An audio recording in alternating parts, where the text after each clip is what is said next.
E aí pessoal, tudo bem? Então vamos dar sequência ao nosso curso. Na aula de hoje nós vamos falar sobre classificação das colisões, né, quanto à conservação do momento linear e conservação da energia cinética. Vamos falar também sobre o centro de massa, né, de um conjunto de partículas. Então, dando sequência aqui. Primeira colisão que a gente vai classificar são as colisões elásticas. Uma colisão elástica é aquela na qual ocorre tanto a conservação da energia cinética quanto a conservação do momento linear. Né? Vocês devem recordar lá da energia cinética. Né? A energia cinética ela é dada pelo meio vezes a massa vezes o quadrado da velocidade. Né? Quando eu falo que a energia cinética se conserva, quer dizer que a energia cinética do sistema ela inicial ela é igual à energia cinética final. Então vamos supor que o nosso sistema seja um sistema isolado, composto lá por duas partículas. Né? Uma partícula no instante inicial tem energia cinética inicial da partícula 1 mais energia cinética inicial da partícula 2. Por essa lei de conservação de energia, a soma, né, das energias cinéticas final da partícula 1 mais energia cinética final da partícula 2 vai ter que ser igual à soma das energias cinéticas iniciais do conjunto de partículas. Aqui eu estou fazendo para duas partículas, mas isso é válido para n partículas, certo? Então, por exemplo, se eu tenho uma dada energia cinética inicial da partícula 1 e uma dada energia cinética inicial da partícula 2, se, por exemplo, a energia final e cinética final da partícula 1 aumenta, para que ocorra a conservação, a energia cinética final da partícula 2 ela vai diminuir, tá certo? Então, essa soma é uma constante que se conserva. A mesma coisa acontece lá para o momento linear. O momento linear, recordando aqui, que é um vetor, né? Aqui eu escrevi em função das componentes, que é a massa vezes velocidade. Essa grandeza também se conserva lá para as n partículas do sistema. Então essa é uma colisão elástica. Né? Nós podemos classificar outros tipos de colisões seguindo o livro texto. Nós temos as colisões inelásticas. Uma colisão inelástica, de acordo com a classificação do livro texto, é aquela colisão que ocorre uma conservação parcial da energia cinética. Né? A energia cinética final ela é um pouco menor do que a energia cinética inicial e o momento linear é conservado. Então, geralmente aqui é falado o quanto da energia cinética é conservado ao longo dessa colisão, ou essa é incógnita. Né? E uma colisão completamente inelástica é aquela colisão que você tem a conservação apenas do momento linear. Né? O exercício não traz informação para você, não é necessário trabalhar com energia cinética.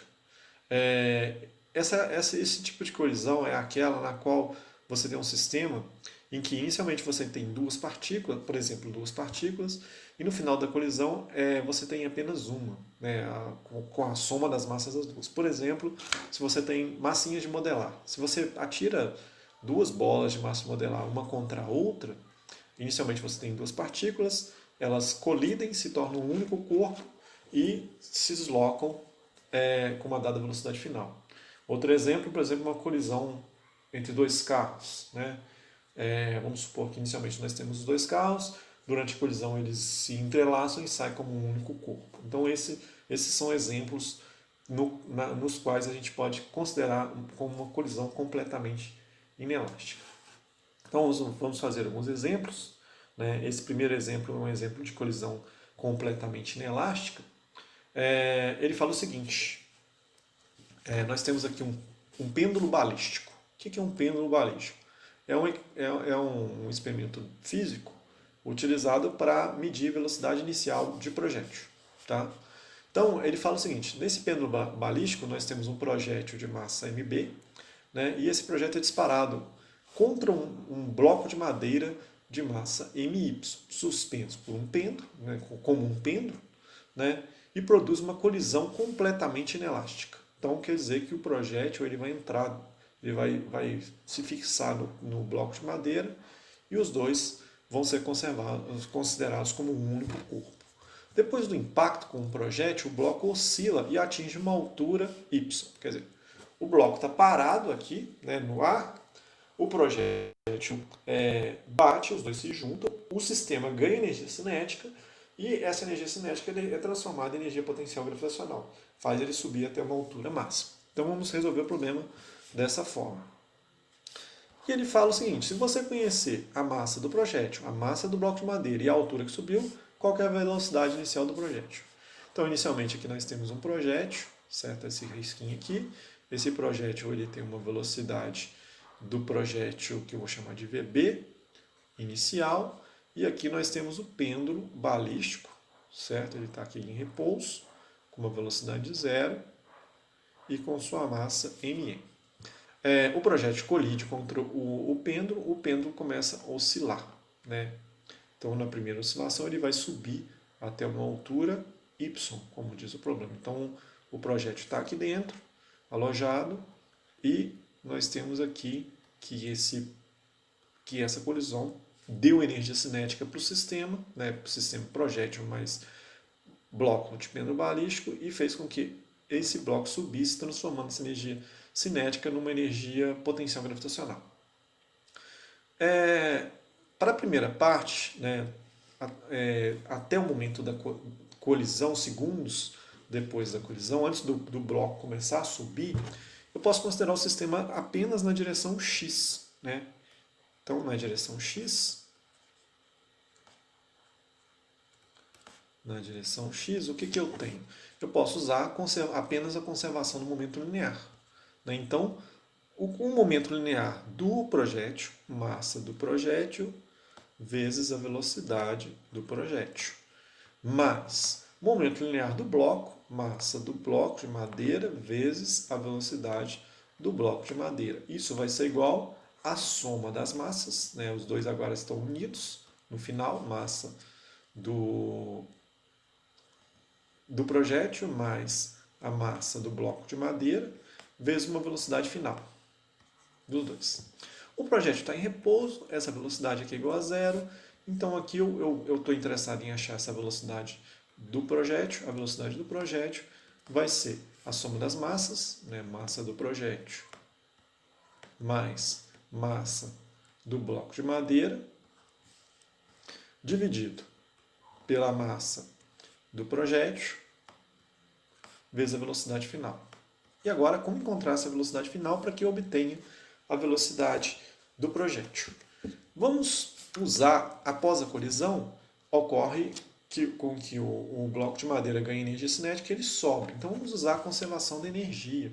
Então inicialmente eu tenho energia cinética, né, do conjunto, então meio vezes a massa do projétil mais a massa do bloco de madeira vezes a velocidade final ao quadrado, essa velocidade aqui, ó, que a gente está interessado.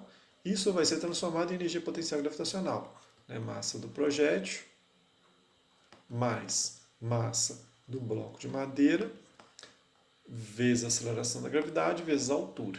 Certo? Então, eu posso resolver isso aqui. Eu vou ter que a velocidade final ela vai ser a raiz quadrada de 2 vezes a aceleração da gravidade vezes a altura. Aqui eu chamei de h, mas o problema chama de y. Então, 2 vezes gy. Certo? Então, eu substituo isso aqui em cima. Certo? E aí eu obtenho que a velocidade do projétil ela vai ser a soma das massas, massa do projétil mais massa do bloco de madeira, dividido pela massa do projétil, vezes a velocidade final, que é a raiz quadrada, né, de 2 vezes a aceleração da gravidade vezes a altura y. Então está resolvido o nosso problema. Eu conheço as massas, eu consigo medir as massas com uma balança, a massa do projétil, tanto a massa do projétil como a massa do bloco de madeira. A altura eu consigo medir, a aceleração da gravidade eu consigo medir também. Então eu obtenho a velocidade inicial do projétil. Dando sequência nos nossos exemplos, o segundo exemplo também é de uma colisão totalmente inelástica. É a colisão entre dois veículos. Né? Então o problema fala o seguinte: um carro compacto, né, tem uma massa de 1.000 kg. Eu vou chamar de o carro de 1. Então, M1 vai ser igual a 1.000 kg. Ele está se deslocando do sul para o norte. Então, ele está aqui, ó, se deslocando daqui para cá, do sul para o norte. Então ele está, vamos supor que isso aqui é o eixo Y, tá? Então ele está na direção positiva do eixo Y. E ele se desloca com uma velocidade de 15 metros por segundo. Então velocidade 1, né, inicial eu vou chamar de I, certo? É um vetor. Isso vai ser igual a 15 metros por segundo na direção J. Beleza. Quando colide com um caminhão de massa 2.000 kg. Então, vou chamar de massa 2. Isso vai ser igual a 2.000 kg. Que se desloca de oeste para leste. Então, ele está vindo de cá para cá. Então, ele vem de oeste para leste. Então, ele está na direção positiva do eixo X, com uma velocidade de 10 metros por segundo. Então, V2 inicial, isso vai ser igual a 10 metros por segundo, isso na direção I positiva. Após a colisão, os veículos se engavetam e passam a se deslocar com um único veículo. Qual a velocidade do conjunto, né, após a colisão? Então a gente pode resolver isso aqui nas duas direções. Então, na direção X,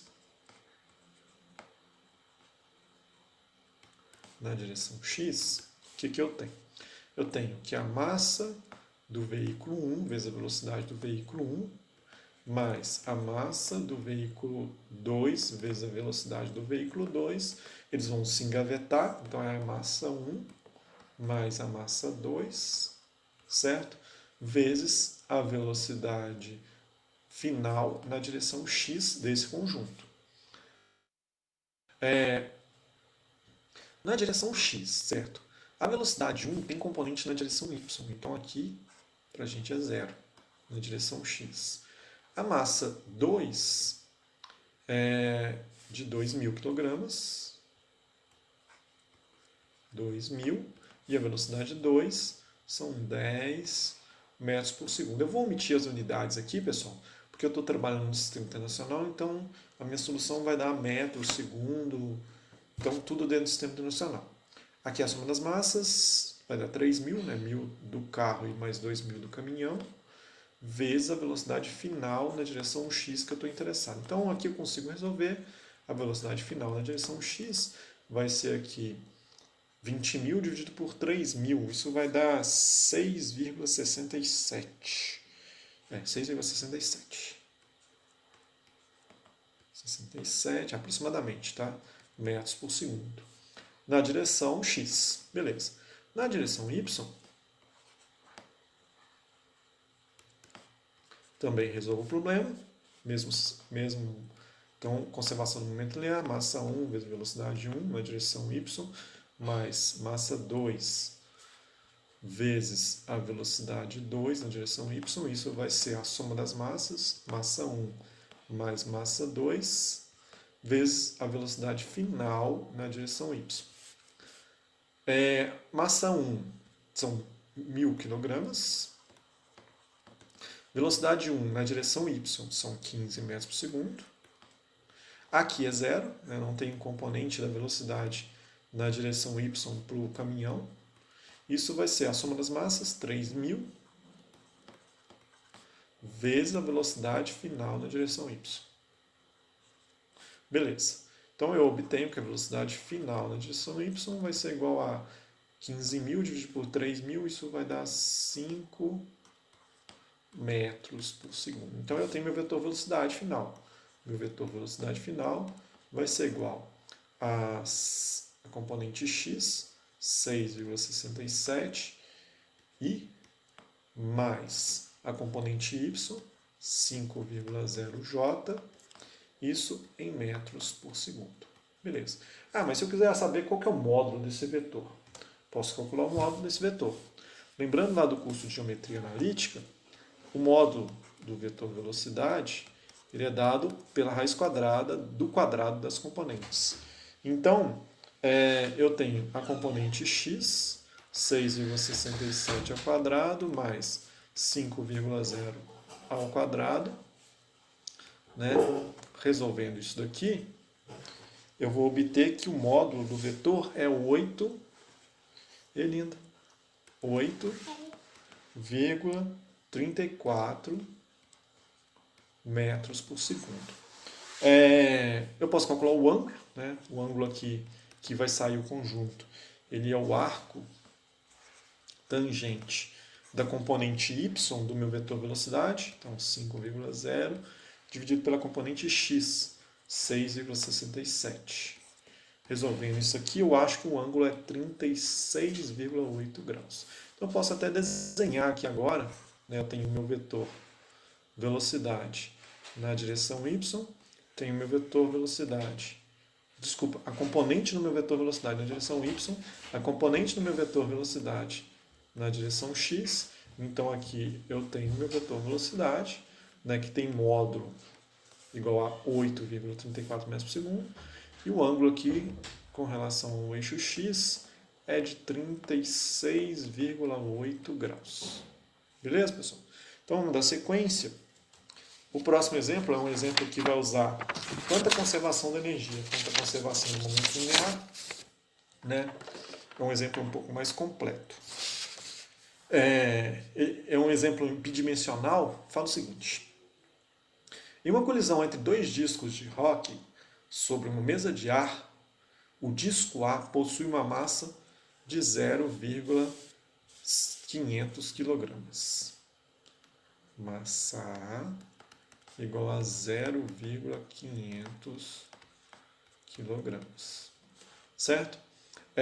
E o disco B possui uma massa de 0,300 kg.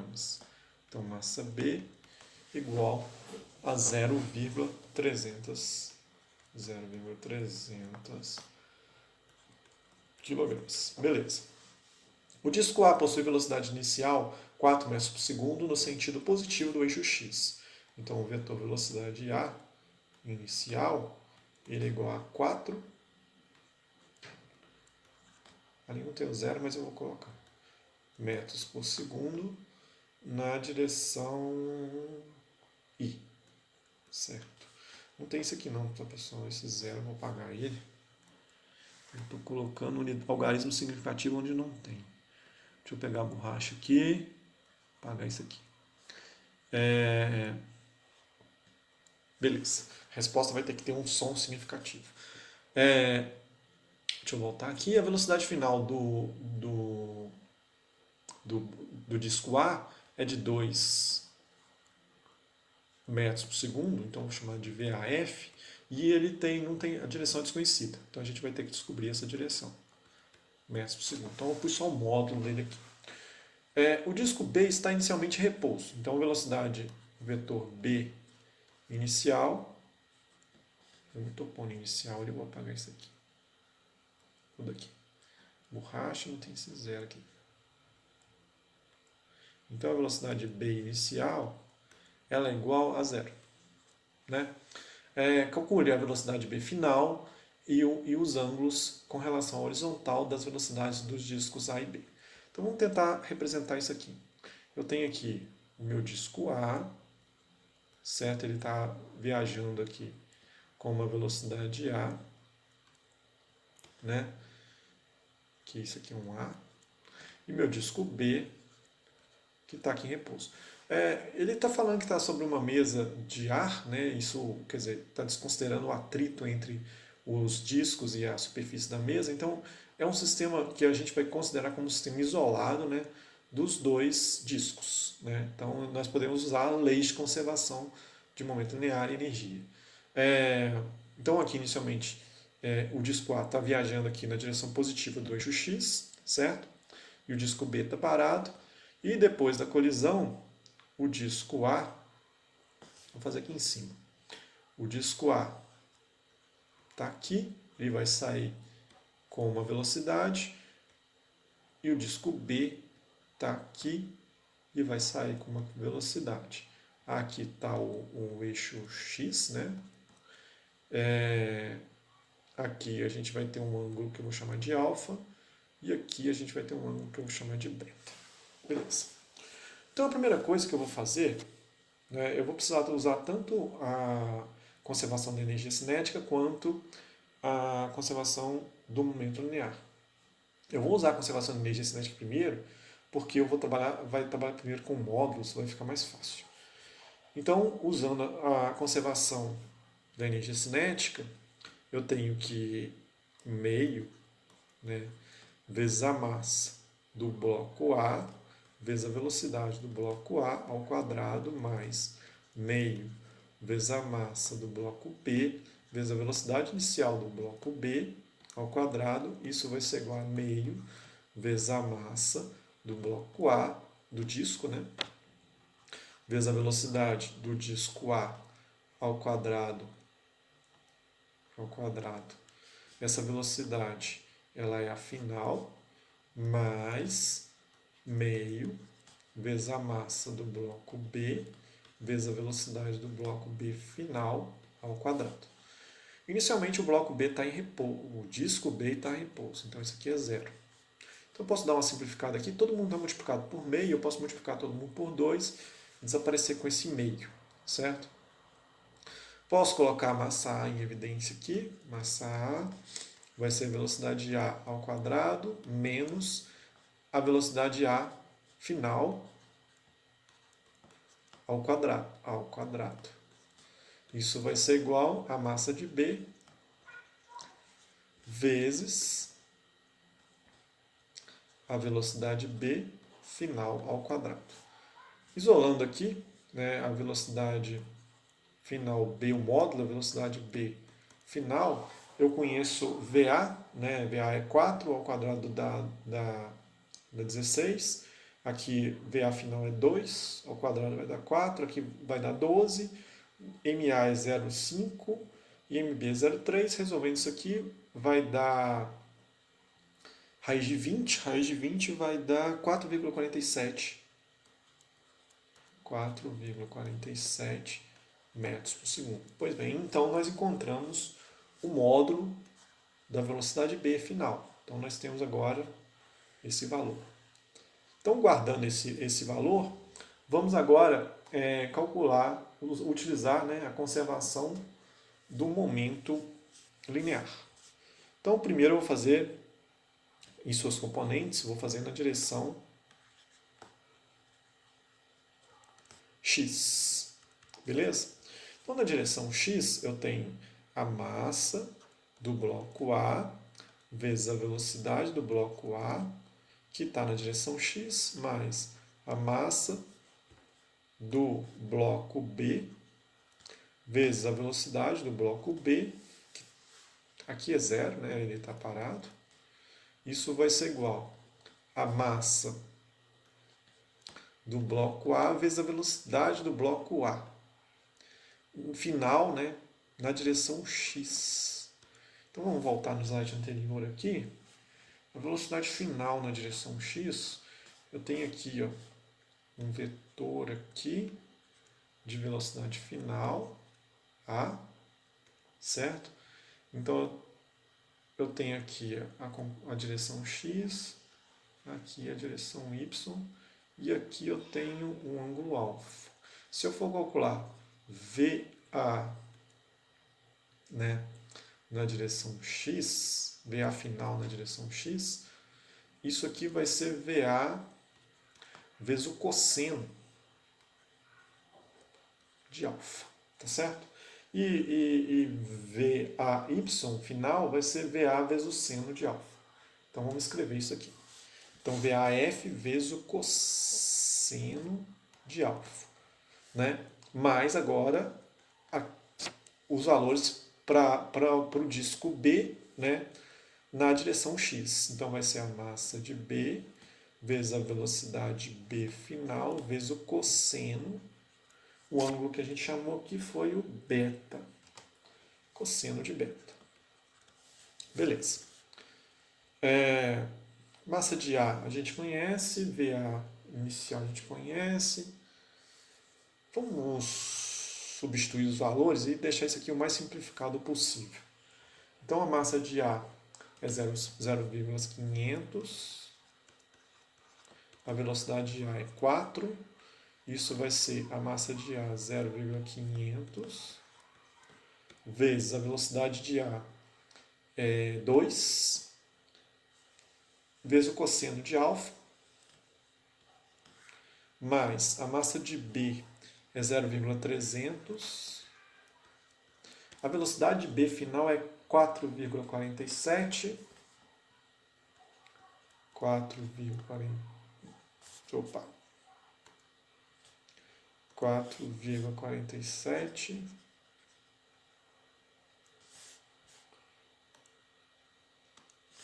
Então aqui é vezes 4,47. Deixa eu ver se eu sei isso mesmo. Vezes o cosseno de beta. Aqui vai dar 2. Isso vai ser igual a 1 cosseno, né? Cosseno alfa, mais 0,3 vezes 4,47. 0,3 vezes 4,47. 0,3 vezes 4 vai dar 1,34. Depois vocês conferem, por favor, essas contas aí que eu posso ter me equivocado. Cosseno beta. Beleza. Tá o mais simplificado possível, eu vou parar por aqui. Depois eu volto nessa equação. Na direção y. Na direção y, mesmo sistema. Massa A, VA, mais massa B, VB.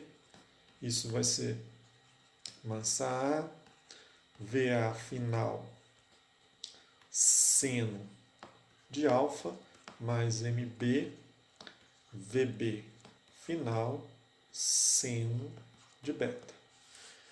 Aqui A não tem componente na direção Y, B está em repouso. Isso, 0, né, vai ser igual. A massa A é meio, né, 0,500, 500 gramas. A velocidade A final é 2, vezes o seno alfa, mais a massa B é 0,300, a velocidade B é 4,47, vezes seno de beta. Simplificando aqui o máximo que eu puder, 0 vai ser igual a meio vezes 2 vai dar 1, então vai dar seno alfa, mais 0,3 vezes 4,47 dá 1,34 aproximadamente. 34 seno beta. Pois bem, tenho um sistema de duas equações, duas incógnitas. Então eu vou copiar esse sistema no próximo slide e vou elevar ao quadrado. Então, se eu elevo esse sistema ao quadrado, eu vou passar tudo o que é alfa para um lado, tá? E tudo que é beta para o outro, e já vou elevar ao quadrado. Então vai ficar o seguinte, vai ficar o 2 ao quadrado vai dar 4, duas vezes, então menos 2 vezes o primeiro, que é 2, então vai dar 4, vezes o segundo, que é cosseno de alfa, mais o quadrado do segundo, cosseno ao quadrado de alfa. Isso vai ser igual a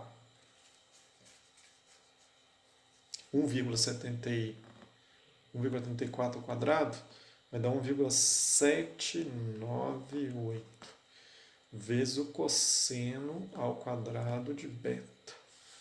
E a equação de baixo eu tenho o seno ao quadrado de alfa vai ser igual a 1,798 seno ao quadrado de beta. Então agora eu somo as duas equações. Então eu tenho 4, né, 4 menos 4 cosseno alfa. Cosseno ao quadrado, mas seno ao quadrado de alfa vai dar 1, então mais 1. Isso vai ser igual, vou colocar esse 1,798 em evidência, seno ao quadrado, mas cosseno ao quadrado dá 1. Então, resolvendo isso aqui, eu tenho que cosseno alfa vai ser igual a 0,8. E alfa é o arco cosseno de 0,8, vai dar aproximadamente 36,8 graus. Se eu pego nas equações anteriores qualquer uma das duas equações, então vou pegar, por exemplo, essa equação aqui, ó, eu tenho que seno alfa vai ser igual a menos 1,34 seno beta. Então eu tenho aqui, substituindo o seno alfa aqui 36,8 no alfa, eu tenho que isso aqui, que seno beta vai ser igual a menos 0,447.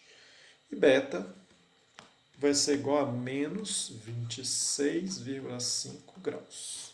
Beleza, então está resolvido nosso problema. O exercício pediu para achar os ângulos alfa e beta, né, os ângulos do disco 1 e do disco 2, e a velocidade do disco B. Então está resolvido. Dando sequência aqui no nosso curso, a gente vai falar um pouquinho do centro de massa. Então vamos fazer algumas definições, né? Então nós vamos definir as coordenadas, né, do centro de massa, né, no sistema de partículas da seguinte forma. Então, dado um sistema de partículas lá, o centro de massa desse sistema de partículas é dado pela soma ponderada, né, das massas. Né? Então, é a massa 1 vezes a posição 1, mais a massa 2 vezes a posição 2, isso aqui na coordenada x. Então, a massa 1 vezes a posição na coordenada x1, a massa 2 vezes a posição na coordenada x2, até a enésima massa, dividido pela soma das massas, certo? E eu posso escrever isso no formato somatório. Tá joia? Esse somatório aqui embaixo, que é o somatório de I igual a 1 até N das MI massas, a gente vai usar uma notação que eu vou chamar isso aqui de M maiúsculo. Mas eu vou falar isso em algum momento para frente.